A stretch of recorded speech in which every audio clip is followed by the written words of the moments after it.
என் ஆருடைய சிவனே போற்றி, என் ஆட்டவர்க்கும் இறைவா போற்றி. மாசில் வீணையும் மாலை மதியமும் வீசு தண்டலும் வீங்கில வேனிலும் மூசு வண்டரை பொய்கையும் போன்றதே ஈசன் எந்தை இணையடி நிலை வாக்கிற்கிணங்க இனிய மாலை பொழுதினே நம்முடைய பழம் பெருமை வாய்ந்த சூலூர் நகரத்திலே ஆண்டாண்டு காலமாக குலதெய்வமாக வீட்டிலிருந்து நம்மையெல்லாம் வாழ வைத்து கொண்டிருக்கக்கூடிய வீரமாத்தி அம்பிகையினுடைய ஆலயத்திலே சிறப்பு நிகழ்வாக திருக்கணித முறைப்படி சபரி பஞ்சாங்கத்தினுடைய அடிப்படையின் வாயிலாக மாலை பொழுதினிலே நிகழக்கூடிய சனி பகவானுடைய நகர்வு மிக அற்புதமான ஒரு விழா. இந்த சனி பெயர்ச்சி எல்லோருக்கும் மங்களகரமான வாழ்வை அள்ளி கொடுக்க வேண்டும். ஒவ்வொருவருக்கும் ஒவ்வொரு விதமான பலன்கள், நல்ல பலன்களையும் கொடுப்பார். அதே சமயத்திலே அவருடைய மறைவு ஸ்தானங்களிலே இருந்து சில சில சோதனைகள் எல்லாம் கொடுக்கக்கூடிய ஒரு உன்னத கிரகம். பொதுவாகவே நாமெல்லாம் எந்த பகவானுக்கு பயப்படுறோமோ இல்லையோ, சிவபெருமானு கூட பயப்படுறது கிடையாது, அம்பாளுக்கும் பயப்படுறதில்லை, பெருமாளுக்கும் பயப்படுறதில்லை. ஆனால் சனி பகவானுக்கு பயந்துக்கிறோம். ஏன்னு கேட்டிங்கன்னா, சிவபெருமான் முதல்ல கிட்டத்தட்ட ஒரு பல ஆயிரம் ஆண்டுகளுக்கு முன்னதாக, நவக்கிரகம் அப்படிங்கிறது கிடையாது, பல ஆயிரம் ஆண்டுகளுக்கு முன்னதாக, அது எந்த நம்ம அதுக்கு ஒரு ஆரம்ப புள்ளி என்பது கிடையாது. பல ஆயிரம் ஆண்டுகளுக்கு முன்னதாக நவக்கிரகம் என்பதெல்லாம் கிடையாது. சிவபெருமான் என்ன பண்ணான்னு கேட்டிங்கன்னா, மனித பிறவி வருகின்ற காலங்கள், இந்த கலியுகத்திலே வருகின்ற காலங்களிலே இந்த மனித பிறவியை சமாளிப்பது என்பது நமக்கு சிரமமாயிரும். யார்? பகவான் உணர்றார். நம்மளை படைக்கிறவர் அவர் தான்.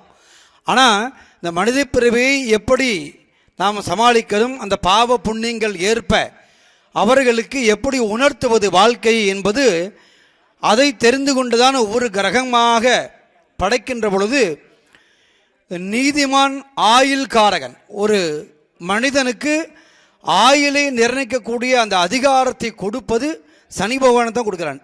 அதே மாதிரி நீதி, பாவ புண்ணியங்களுக்கு ஏற்ப அவர்களுக்கு நன்மை தீமை இதெல்லாம் கொடுக்கணும். அதுக்கு ஒரு கிரகம் யாருன்னா சனி பகவான் தான். அதனால தான் நமக்கு அவர் மேலே அவ்வளோ ஒரு பயம் ஏற்படுகிறது. அந்த மறைவு ஸ்தானத்திலே வருகின்ற பொழுது கொடுக்கக்கூடிய அந்த சங்கடங்கள், சோதனைகள், அதே மாதிரி நிறைவாக வரக்கூடிய இடங்களிலே நமக்கு அள்ளி கொடுப்பார். அவர் ஒரு கொடுக்கக்கூடிய ஒரு கிரகமே கிடையாது. அப்படி வாழ்க்கையை உணர்த்துபவர், மனிதனுடைய வாழ்க்கையை நீ எப்படி வாழ வேண்டும், தவறாச்சு போகிறோம் அப்படின்னா அந்த தவறுகளிலே இருந்து கொடுக்கக்கூடிய பாடங்கள். அதே மாதிரி நம்ம அறத்தோடு வாழ்ந்து தர்மம் நியாயம் அப்படியெல்லாம் இருக்கக்கூடிய அவர்களுக்கு ஒரு கெட்ட காலம் வரும் இல்லையா, நல்லவங்களுக்கும் கெட்ட காலம் வரும். அதே மாதிரி கெட்டவர்களுக்கு நல்ல காலம் வரும். இவ்வளோ தூரம் அவர் பண்ணுறாரு, கெட்டதான் பண்ணுறாரு, ஏன் அவர் நல்லா இருக்காருன்னு கேட்பீங்கல்ல, அதுக்கு என்னென்னு கேட்டால் அவருக்கு நல்ல காலம் இருக்கும். நல்ல காலம் இருக்கிற வரைக்கும் அவருக்கு ஓகே. அதுக்கப்புறம் அதே மாதிரி நல்லவர்களுக்கு கெட்ட நேரம் வரும், அப்போ சோதனை வரும். அந்த கெட்ட நேரத்திலே நல்லவனாக இருந்தீங்க அப்படின்னா சனி பகவான் காப்பாற்றுவார். அதனால தான் அறத்தோடு இரு நல்லது செய் ஏன் சொல்கிறோம் அப்படின்னா, அந்த 27 பிறவிகளிலும் நல்லதே செய் அப்படின்னு ஏன் சொல்கிறோம் அப்படின்னா, உனக்கு கெட்ட நேரம் வரும் பொழுது ஒரு சிறு பாதிப்பு தான் இருக்கும், அதிலிருந்து சனி பகவான் காப்பாற்றி விடுவார்.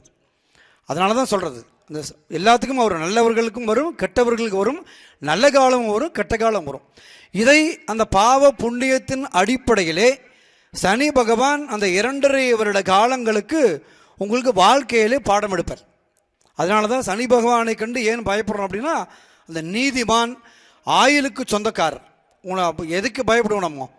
நம்ம காசே இல்லைனாலும் வாழ்ந்துடலாம், அதிகமாக காசு இருந்தாலும் வாழ்ந்துடலாம், ஆனால் உயிர் இருந்தால் தானே வாழ முடியும். அதிகமாக உங்களுக்கு வசதிகள் இருக்கிறது, நமக்கு பெரும் சொத்தெல்லாம் இருக்கிறது, அனுபவிக்கணும்ல, அதுக்கு என்ன வேணும்? உயிர் வேணும். அப்போ அதை காப்பாற்றுவர், அந்த உயிரை ஆயுளை நீடிக்கக்கூடியவர் யாருன்னு கேட்டிங்கன்னா நம்மளுடைய ஆயுள்காரர்கள் என்று சொல்லக்கூடிய சனி பகவான். அதனால் எதுக்கு பயப்படுறோமோ இல்லையோ, நாம் அந்த ஆயுளுக்கோசரம் நிச்சயமாக பயந்து தான் ஆகும். அதை நிறுத்தக்கூடியது மெய்ஞானத்திலும் கிடையாது, விஞ்ஞானத்திலும் கிடையாது. ஒருவனுடைய அந்த ஆயுளை நிர்ணயிப்பது அப்படிங்கிறது அவன் செய்த முன் பாப வினைகள், அதான் ஆயுள் பலம் என்று சொல்லுவார்கள். அப்போ அந்த முன் பாப வினைகளுக்கு ஏற்ப அவனுக்கு அந்த ஆயுள் எப்படின்னு கொடுத்துருப்பார் ஆண்டவன். அப்படி அந்த ஆயுளை நிர்ணயிக்கக்கூடியவன் ஆயுள் காரகன் என்று சிவபெருமான் சனீஸ்வரனை நியமனம் செய்கிறார். அப்படி ஒவ்வொரு கிரகமாக செய்கின்ற பொழுது அந்த சனி பெயர்ச்சி வருகின்ற பொழுது ஒவ்வொருக்குமே சனி பயிற்சியினுடைய தாக்கங்கள் நமக்கு எப்படி செய்வார், என்ன இருப்போம், அந்த பயிற்சியினுடைய பலன் எப்படி இருக்கும் என்பதை நாம் அறிந்து கொள்வதற்கு அந்த பயிற்சியினுடைய அந்த காலம்தான் நமக்கு உதவும். அப்படி இந்த சனி பயிற்சி இன்றைய தினத்திலே சபரி திருக்கணித பஞ்சாங்கத்தின் அடிப்படையிலே நம்முடைய ஆலயத்திலே நாம் செய்ய இருக்கிறோம். எல்லோரும் உங்களுடைய மனதை ஒரு மணி நேரம் 1.5 மணி நேரம் இந்த சனிப்பயிற்சி விழாவிலே எல்லோரும் பங்கெடுங்கள். அதாவது இன்னும் ஒரு 2.5 வருஷம் 3 வருஷம் ஆகணும் அடுத்த சனிப்பயிற்சி வர்றதுக்கு.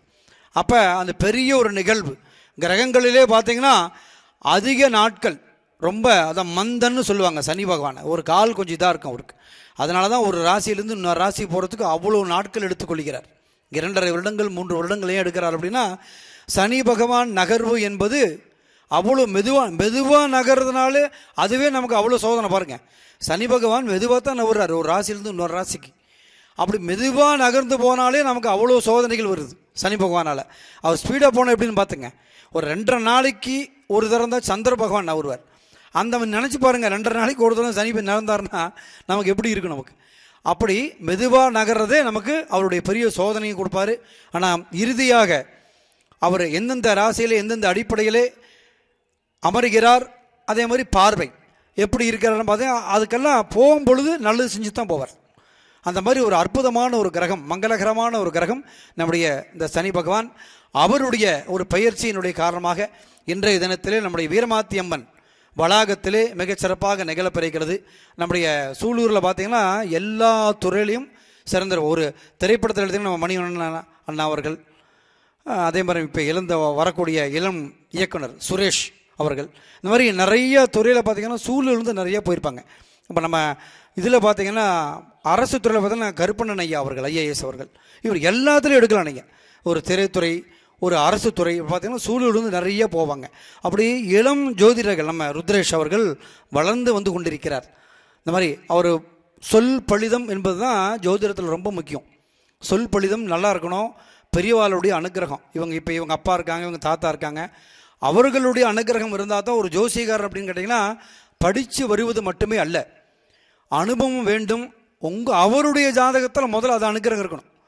அவருடைய ஜாதகத்தில் ஜோதிடத்திலே இவர் சொல்லுகின்ற கருத்துக்கள் அந்த மக்களுக்கு அந்த பக்தர்களுக்கெல்லாம் சென்று அடைய வேண்டும், சொல் பழித வேண்டும். சரியான முறையிலே அந்த ஜோதிடத்தை அவர்களுக்கு வழங்கி அந்த பலன்களை எல்லாம் புரியும்படியாக சொல்லி பலன்களை பெற்றுத்தர வேண்டும். இப்போ ஜோதிடர் அப்படின்னா யாருன்னு கேட்டிங்கன்னா 9 கிரகங்கள் இருக்கிறது. ஒரு ஜோதிடர் வந்து ஒரு ஜோசியம் பார்க்குறேன்னு வச்சுக்கோங்க. அப்போ அந்த ஜோதிடத்தில் அந்த ஜாதகத்திலே என்னென்ன குறைகள் இருக்கிறதோ நிலைகள் இருக்கிறதோ அதையெல்லாம் அந்தந்த கிரகத்திலே இருந்து வாங்கி கொடுப்பவர்னு பேர் ஜோதிடம்னா. ஒருத்தர் வந்து பார்க்க வரார் அப்படின்னா ஜோதிடர் என்ன பண்ணுவாருன்னா அந்த அனுகிரகங்களை அந்த பலன்களை அந்தந்த கிரகத்திடம் இருந்து ராகு கேது சனீஸ்வரன் புதன் சுக்கரன் சூரியன் சந்திரன் அங்காரகன் இப்படி 9 கிரகத்தில் இருந்து அந்தந்த ஜாதகத்தில் இருக்கக்கூடிய கட்டங்களின் அடிப்படையிலே துல்லியமாக பலன்களை சொல்லி அந்த கிரகத்தினுடைய ஆசீர்வாதத்தை அவர்களுக்கு பெற்றுத்தருபவர் அவர் தான் ஜோதிடன் பேர். அப்போ ஜோதிடர்கள் சரியாக இருக்கணும். ஜோதிஷங்கிறது பொய் கிடையாது. அப்போ ஜோதிடர்கள் சரியாக இருந்து வழி நடத்தி எல்லோருக்குமே அதனுடைய பலன்களை பெற்றுத்தர வேண்டும். அப்படி நம்முடைய ருத்ரேஷ் அவர்கள் மிக அருமையாக வளர்ந்து வந்துருக்கார். அவருடைய குருநாதர் கோபாலகிருஷ்ணன் நந்தி ஜோதிடம் அவர்கள் நல்லா பண்ணிட்டு இருக்கார். நான் ஒவ்வொரு பதிவும் பார்த்துட்டே இருப்போம். ஏன்னா சூலூருக்கு ஒரு பெருமை, இதெல்லாம் சொன்னால் தானே தெரியும். இப்போ சூலூருக்கு ஒரு பெரிய பெருமைன்னு எங்கள் தம்பிக்கெல்லாம் ஒரு கிளாஸ்மேட் தான் அவர். இருந்தாலும் அந்த ஒரு தொடர்பு இருந்தாலும் கூட இன்று வளர்ந்து மிகச்சிறப்பாக நந்தி ஜோதிடம் என்ற வகையிலே அவர் வளர்ந்து வந்து கொண்டிருக்கிறார். நல்லாவே வளர்ந்துட்டார். ஒரு பெரிய இடங்கள்லாம் போய் பார்த்துட்டு இருக்கார். அவர் ஒரு விமான பயணத்தில் மேற்கொண்டு கூட போய் பார்த்துட்டு இருக்கார். ஏன்னா உள்ள பெருமை இல்லவா, நம்ம சுவாமியினுடைய அனுகிரகம் இல்லாமல் நடக்காது, வாக்கு பழுதம் இல்லாமல் நடக்காது. வேறு எதில் வேணால் கூட பரவாயில்ல, படித்து கிடித்து தேர்ச்சி பெற்று வரலாம். ஆனால் இதிலே படித்து மட்டும் வருவது அல்ல, இது வந்து ஒரு ப்ராக்டிஸ் வேணும். அதே போல் பெரியவாளுடைய அனுகிரகம் சுவாமியினுடைய அனுகிரகம் நிச்சயமாக வேணும். அந்த அவங்களுடைய ஜாதகத்தில் அனுகிரகம் வேணும். முதல்ல அந்த ஜோதிடம் பழிப்பதற்கு அவளுடைய ஜாதகத்தில் ரொம்ப சிறப்பான அமைப்பெல்லாம் இருந்தால் தான் வரும். அப்படி வளர்ந்த நம்முடைய குருநாதராக இவர் நினைக்கிறார் நம்முடைய ருத்ரேஷ் அவர்கள். அவருடைய கோபால் அவர்களுக்கும் நம்முடைய வளர்ந்து வரக்கூடிய ருத்ரேஷ் அவர்கள், அதே மாதிரி இந்த நம்ம சூலூர் மீடியா சுரேஷ் சொல்லவே வேண்டாம். முக்கியமான நிகழ்வெல்லாம் பார்த்தீங்கன்னா அவர் எந்தவித பிரதிபலனும் எதிர்பார்க்காமல் செய்து கொடுக்கக்கூடியவர். எல்லா கோயிலையும் பார்த்தீங்கன்னா நம்ம சூலூரில் சூலூர் மீடியா சுரேஷ்குமார் அவர்கள் அவருடைய சகாக்கள்லாம் மிகச்சிறப்பாக செய்து வராங்க. அதே மாதிரி இந்த பக்த கோடி பெருமக்கள் எல்லோரும் இணைந்து இன்றைய மங்கள நிகழ்வாக இந்த சனிப்பெயர்ச்சி விழாவை மிகச்சிறப்பாக கொண்டாடுவோம். இன்னும் சில மணித்துளைகளிலே விநாயகப் பெருமானுடைய வழிபாடோடு இந்த சனிப்பெயர்ச்சி விழா துவங்கி நிகழப்பெருமை அன்போடு தெரிவித்துக் கொள்கிறோம். பெயர் நட்சத்திரம் ராசிகள் எல்லாம் கொடுத்தவர்கள் நிச்சயமாக சங்கல்பம் செய்யப்படும். கொடுக்காதவர்கள் இங்கே அந்த கமிட்டியாரிடம் கொடுத்து உங்களுடைய பெயர் ராசி நட்சத்திரங்களை கொடுத்து கொள்ளலாம். இப்போது ருத்ரேஷ் அவர்கள் ஒரு சிறு உரையாக நிகழ்த்த இருக்கிறார். அதன் பிறகு நிகழ்ச்சிகள் துவங்கும். அனைவருக்கும் எனது நெஞ்சார்ந்த வணக்கத்தை தெரிவித்துக் கொள்கிறோம். பொதுவாக இன்றைக்கி சனி பகவானுடைய அருள் இருக்கிறதுனால தான் நீங்கள் எல்லாருமே இங்கே உட்காந்துட்டு இருக்க முடியுது என்னை பொறுத்தளவு. அப்போ சனி பகவான் அப்படின்னு எடுத்துட்டோம்னா அவர் பயப்படுற மாதிரியான நிறைய விஷயங்கள் நம்மளுடைய புக்லேயாகட்டும் யூடியூப்லேயாகட்டும் நிறைய விதமான விஷயங்கள் நம்ம கேள்விப்பட்டிருப்போம். அவர் கெட்டது மட்டுமே இல்லாமல் நிறைய விதமான நன்மைகளோ நட்பலன்களோ தராரு. அது நிறைய பேர்த்துக்கு தெரியறதில்ல. அப்போ மெயினாக இந்த 7.5 சனி அப்படிங்கிற ஒரு விஷயமே பார்த்தோம் அப்படின்னா அது நம்ம தவறாக பார்க்குறவங்களுக்கு தவறாக தான் நடக்குது. 7.5 சனியில் வளர்ந்தவங்க இன்றைக்கி யாருமே இன்றைக்கி வீழப்படலை அப்படிங்கிறது ஒரு மிகப்பெரிய ஒரு விஷயம். அப்போ இந்த யாகத்தில் கலந்த எல்லாத்துக்குமே ஒரு மிகப்பெரிய ஒரு வரப்பிரசாதமாக சனி பகவான் மூலியமாக உங்களுக்கு கிடைக்கப்படும் அப்படிங்கிறத தெரிவிச்சுட்டு வந்திருக்கக்கூடிய குருக்கள் அவர்களுக்கு நம்மளுடைய வணக்கத்தையும் நம்மளை அழைப்பினை ஏற்று வருகை தந்த குருக்கள் அவர்களுக்கும் நன்றியும் தெரிவித்துக் கொள்கிறோம்.